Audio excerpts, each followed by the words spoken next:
Our research group is the Future Reefs programme, and our primary mission is to understand how the environment regulates how corals grow. Now, whilst this sounds like a simple challenge, coral reefs as we know them are fast changing. The environments are altering through climate change and localised pollution, and consequently this complex interaction is creating new environments. How these environments will shape how corals survive and reefs function into the future remains a mystery. We use a combination of laboratory and field approaches to pinpoint the biological machinery that enables corals to survive. In the laboratory, we're able to isolate individual factors such as ocean warming and ocean deoxygenation. But really, to apply this knowledge, we then have to test our biological models in the field using unique experiments. Several years ago, we made a unique discovery that corals could actually thrive in mangrove lagoons adjacent to coral reefs. What made this finding so special is that the mangrove lagoons turn the reef water very hot, acidic and deoxygenated. The very conditions, the trio of stressors we predict will worsen under climate change.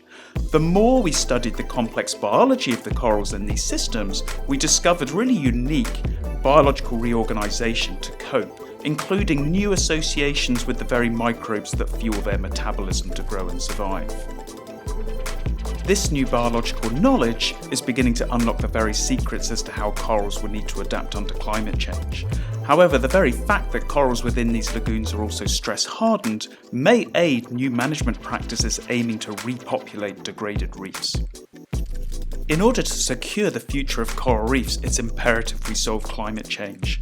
However, to do this will take years to decades. And so, the stakeholders, the very people that rely on healthy reefs, need solutions today. Tourism is the largest stakeholder of Australia's coral reefs, sustaining 90% of the economy of the Great Barrier Reef alone. 2 years ago, we introduced a world's first partnership between research studying how corals grow and the tourism industry.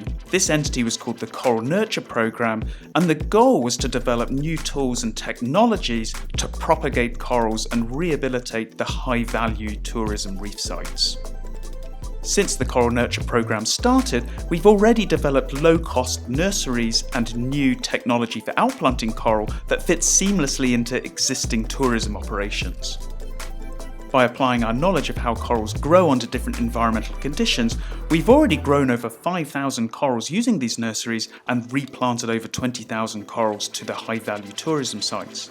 So whilst these practices are providing the tourism industry the means to be improved stewards of the reef and to be more sustainable, the very tools and technologies themselves provide the industry with more resilience in the face of climate change, and importantly, a means to rebuild the reef whilst we fight climate emissions.